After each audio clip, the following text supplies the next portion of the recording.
Bismillahirrahmanirrahim. Assalamualaikum warahmatullahi wabarakatuh. Ketemu lagi di channel YouTube Yuniati Ruang Dosen. Pada kesempatan ini, Ibu akan menyampaikan mengenai video pembelajaran terkait dengan pembuatan jurnal dan posting ke buku besar. Sebelumnya kita akan membuat jurnal terlebih dahulu, ya, tentunya dengan soal yang nanti akan Ibu sampaikan. Nah, di sini di video pembelajaran sebelumnya Anda sudah belajar mengenai apa itu siklus akuntansi, kemudian bagaimana bukti transaksi, gitu ya, yang sudah Anda pelajari sama-sama, bahwa ketika kita akan mencatat jurnal, kita harus ke bukti transaksi terlebih dahulu. Jadi sebelumnya Anda sudah mengetahui mengenai siklus akuntansi, ya, Ibu ulangi kembali, bahwa di mana ketika kita akan melakukan transaksi jurnal, tentunya kita dasarnya dari adanya bukti transaksi.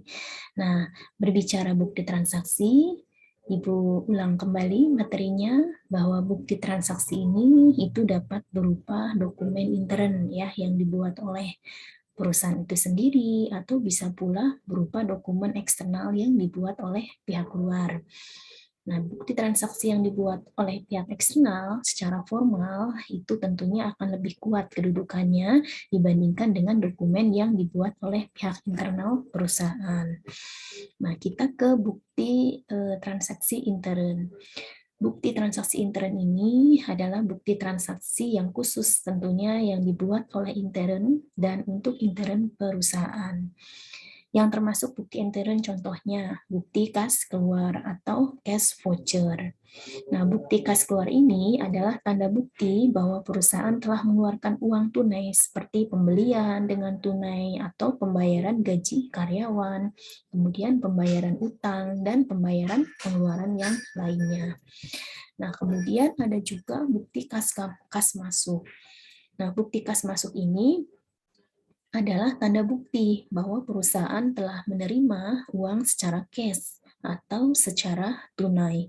Bukti ini dikeluarkan bila perusahaan menerima uang kas dari penjualan jasa atau produk, kemudian penerimaan pembayaran piutang atau penjualan aktiva perusahaan lainnya. Nah, kemudian ada juga memo atau voucher, ya. Nah, di sini perusahaan terkadang itu juga membutuhkan bukti khusus seperti sebagai dasar pencatatan. Bukti ini biasa disebut dengan memo atau sering disebut dengan voucher. Nah, fungsi memo atau voucher ini tentunya sebagai bukti penerimaan antar bagian atau manajer dengan bagian-bagian yang ada di lingkungan perusahaan. Contoh, voucher dapat Anda lihat beberapa contoh voucher, ya, nanti Anda bisa search juga, ya, contoh memo atau voucher. Nah, kemudian bukti transaksi ekstern. Nah, bukti transaksi ekstern ini adalah bukti pencatatan transaksi yang bersumber dari pihak di luar perusahaan. Misalnya faktur atau invoice, ya, kemudian ada nota debit atau debit note, ya, dan nota kredit atau credit note, dan surat tanda terima barang atau shipping list. Nah, ya, Anda bisa search juga, ya, atau membaca dari buku referensi yang sudah Anda miliki mengenai contoh dari faktur penjualan, kemudian dari debit note, ya, kemudian juga dari credit note, kemudian juga contoh memo atau voucher. Baiklah, di sini kita akan memulai proses, ya, daripada penyusunan laporan keuangan dari siklus akuntansi yang sudah kita mulai dari bukti transaksi. Kemudian saat ini adalah kita akan membuat jurnal dari transaksi yang terjadi. Ibu akan share terlebih dahulu untuk soal praktikannya, nah, beserta nanti penyelesaiannya. Nah, di sini Anda bisa lihat, ya, soal yang pertama, ya, bahwa Di tanggal 2 Januari 2019, ini Dewi Kleiner membuka bisnis jasa. Jadi ini adalah bisnis perusahaan jasa ya. Jasanya adalah jasa kebersihan kantor yang diberi nama Dewi Kleiner dengan menyetorkan modal kepada kas perusahaan sebesar 1 juta. Nah, di sini berarti dari kondisi ini usahanya ya, Anda bisa melihat bahwa kita akan membuat jurnal umum, kita akan membuat tabel ya, tabel seperti dalam tampilan ini ya. Dalam tampilan yang Ibu sudah share screen. Ya, Anda bisa terlihat ya di sini ya untuk share screen-nya ya. Nah, di sini untuk share screen-nya. Nah, di sini. Nah, di dalam format jurnal umum ini ada keterangan tanggal, ya, ada keterangan, ya, kemudian ada nomor bukti, kemudian ada ref, ada debit, dan ada kredit. Anda bisa lihat bahwa di sini terkait dengan tanggal, gitu ya, tentunya adalah tanggal di mana merekam saat terjadi transaksi, gitu ya. Nah, penulisan tahun terjadinya transaksi dilakukan sekali saja ya. Di sini kan ya tahun 2019, jadi sekali saja walaupun nantinya akan ada beberapa transaksi. Nah, kemudian pencantuman bulan itu terjadinya transaksi setelah penulisan tahun dan dilakukan sekali saja pada setiap halaman jurnal. Jadi kalau misalkan di tanggal 2 ada beberapa transaksi, kita cukup mencantumkan sekali saja. Kemudian ada juga kolom keterangan. Nah, fungsi kolom keterangan ini itu untuk mencatat perkiraan apa saja yang dipengaruhi oleh transaksi. Ya, selalu dimulai dengan nama perkiraan yang nilainya dicatat pada sisi debit. Ya, jadi tidak mencatat kredit dulu ya, baru debit, tetapi dimulai dari pencatatan debit. Nah, penulisan disusul dengan perkiraan yang nilai dicatat pada sisi kredit, gitu ya. Pada kolom ini lebih mengarah ke sisi kanan, beberapa ketukan spasi dari perkiraan yang nilainya dicatat pada sisi debit. Jadi nanti ini ada ke kanan ya. Nah, kemudian nomor bukti. Nah, nomor bukti ini adalah untuk merekam nomor bukti transaksi yang dijadikan dasar pencatatan dalam jurnal tersebut. Misalkan Anda mencatat transaksi modal ini dari nomor bukti apa, misalkan invoice ya, atau misalkan kas masuk gitu ya, atau bukti transaksi yang lainnya. Kemudian ref. Nah, ref di dalam kolom ini adalah untuk merekam nomor bukti transaksi yang dijadikan dasar pencatatan dalam jurnal tersebut, gitu ya. Nah, kemudian selanjutnya adalah kolom ref. Ya, tadi nomor bukti sudah ya untuk mencatat nomor bukti yang transaksi.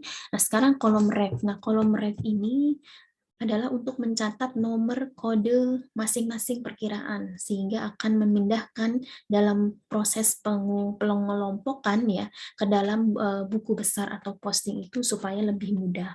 Nah, kemudian ada kolom debit kredit ya. Ini untuk merekam nilai masing-masing perkiraan yang dipengaruhi oleh suatu transaksi.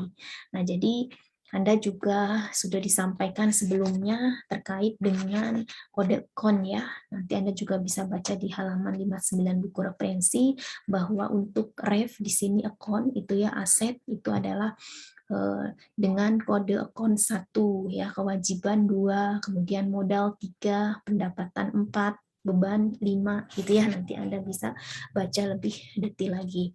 Baik, di sini kita akan mulai membuat treatment jurnal dari transaksi yang pertama. Di sini atas transaksi tadi ya ada penyetoran modal ya, maka akan dicatat di tanggal 2 tahun 2019 kas gitu ya, dengan nomor bukti kita asumsikan adalah 001 ya untuk nomor buktinya, kemudian ref-nya adalah kode akun kas adalah 1, kemudian di sini berdasarkan soal adalah 1 juta gitu ya. Ini jadi harta bertambah nih ya, Anda kan harta bertambah gitu ya di sebelah debit sebesar 1 juta. Kemudian modal, tadi sudah disampaikan sebelumnya bahwa kode akun modal adalah 3. Ya, ini adalah setoran modal awal, harta utang. Nah, posisi ketika bertambah, utang bertambah adalah di sebelah kredit. Sehingga nilainya adalah 1 juta. Nah, ini tadi sudah diinformasikan untuk pencatatannya ini ya. Nah, untuk pencatatan kredit ya dalam keterangan. Nah, jadi ini adalah jurnal untuk transaksi yang pertama. Nah, untuk transaksi yang selanjutnya, nah Anda bisa lihat di sini tanggal 5 Januari 2019 membeli sejumlah perlengkapan kepada toko Lala dengan membayar tunai sebesar 5.000 dan sisanya sebesar 15.000 akan dilunasi pada akhir bulan. Di sini kita catat tanggal 5, tahunnya sudah sekali saja. Kemudian di sini adalah perlengkapan senilai 20.000 ya. Tetapi di sini ada informasi bahwa yang baru dibayar itu adalah sebesar 5.000. Nah, di sini perlengkapan kenapa di debit? Ya, perlengkapan masuk aset ketika perlengkapan bertambah adalah di sebelah debit. Gitu ya, kita catat untuk akunnya adalah masih 1 untuk aset 1.3. Kemudian untuk kasnya berkurang karena untuk pembayaran perlengkapan. Kalau kas bertambah di debit, maka ketika kasnya berkurang untuk membayar perlengkapan adalah di sebelah kredit. Nah, kemudian karena dari 20.000 ternyata baru bisa dibayar sebesar 5.000, maka usaha dari jasa ini itu memiliki utang usaha, ya kan? Anda tahu ketika posisi bertambah, harta bertambah debit, harta, utang. Nah, ini adalah kredit ke arah bawah. Nah, ketika utang bertambah di sebelah kredit. Nah, ini berarti di sebelah kredit. Nah, tadi sudah disampaikan bahwa akun dari utang adalah 2, ya 2. Sehingga di sini dicatatnya adalah 2.1. Nah, di sini 15.000. Ya, jadi debitnya 20.000, kemudian kreditnya 5.000 dan 15 sama ya 20.000. Kemudian di transaksi yang kedua, pada 7 Januari 2019 perusahaan membeli bahan untuk kebersihan senilai 10.000 dibayar tunai. Nah, di sini transaksi dari yang kedua ini, yang ketiga ini ya, menimbulkan bahan kebersihan. Bahan kebersihan berarti 1.4 ya, karena tadi terakhir 1.3. Dan dicatat pada sisi debit senilai 10.000 dan perkiraan kas menjadi berkurang. Kenapa berkurang? Karena mengeluarkan uang. Ya, kas berkurang di sebelah kredit. Ya. Nah, kenapa ini dicatat di sebelah debit bahan kebersihan? Karena ini akan menjadi persediaan. Persediaan adalah masih dalam unsur aset atau aktiva harta. Harta itu kan bisa berupa kas, bank, persediaan, piutang, perlengkapan, gitu ya. Nah ini, jadi di sini masuk dalam posisi debit, gitu ya, sebesar 10.000. Kenapa kasnya dikredit? Karena kasnya berkurang untuk membeli bahan kebersihan, gitu ya. Nah, baik, sekarang yang nomor transaksi yang ketiga, transaksi keempat ya, kalau dari sini. Transaksi penjualan jasa kebersihan hingga 25 Januari 2019 senilai 250.000 dari jumlah tersebut sejumlah 550.000 belum diterima dari pelanggan. Berarti yang sudah masuk adalah 200.000. Ya kan? Jadi kita sudah melakukan penjualan jasa tetapi yang baru dibayar oleh pelanggan baru 200.000. Berarti sisanya masih di pelanggan, berarti uang perusahaan masih di luar, nanti akan muncul akun piutang. Nah, di sini kasnya, ketika kita menerima pendapatan, maka kas akan bertambah. Gitu ya. Nah, kas akan bertambah sebesar 200.000. Nih ya, kode kasnya masih sama ya, 1.1. Gitu ya. Nah, nomor buktinya kita urutkan saja ya, tadi 1, 2, 3, 4. Gitu ya.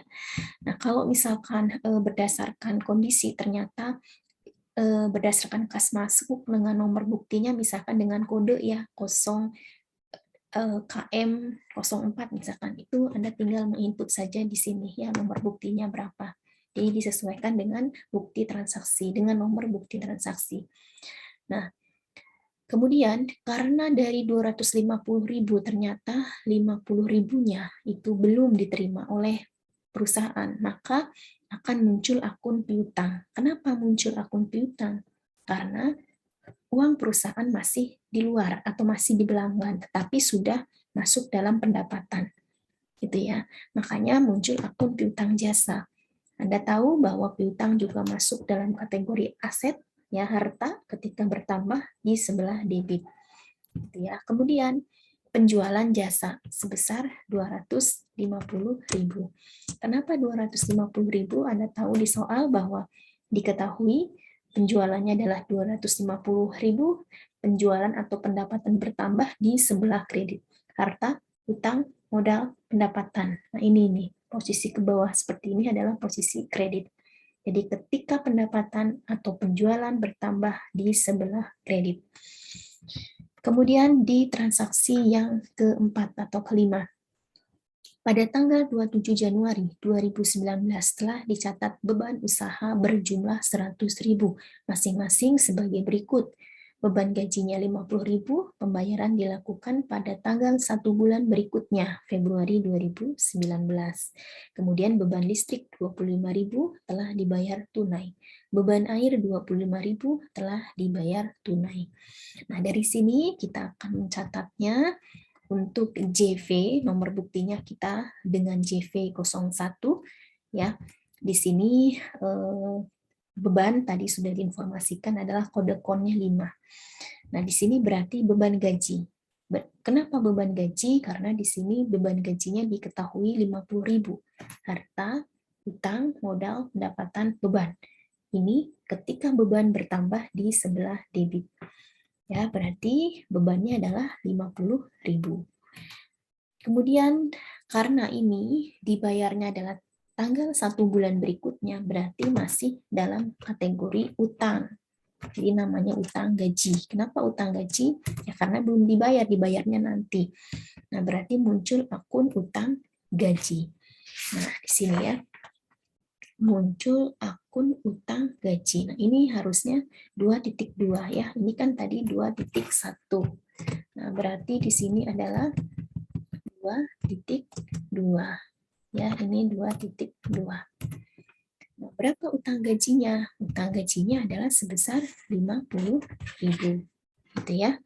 Utang bertambah di sebelah mana? Bertambah di sebelah kredit. Anda lihat di video pembelajaran sebelumnya ya. Ini adalah posisi saldo normal atau posisi saldo bertambah. Harta, utang. Nah, ketika bertambah di sebelah kredit. Kemudian beban listrik 25.000. Nah, beban listrik tadi sudah 5.1 ya, berarti 5.2. Nah, ini kan beban listriknya langsung dibayar tunai, jadi tidak dibayar nanti, jadi tidak muncul utang beban listrik ya, gitu ya. Jadi langsung dibebankan.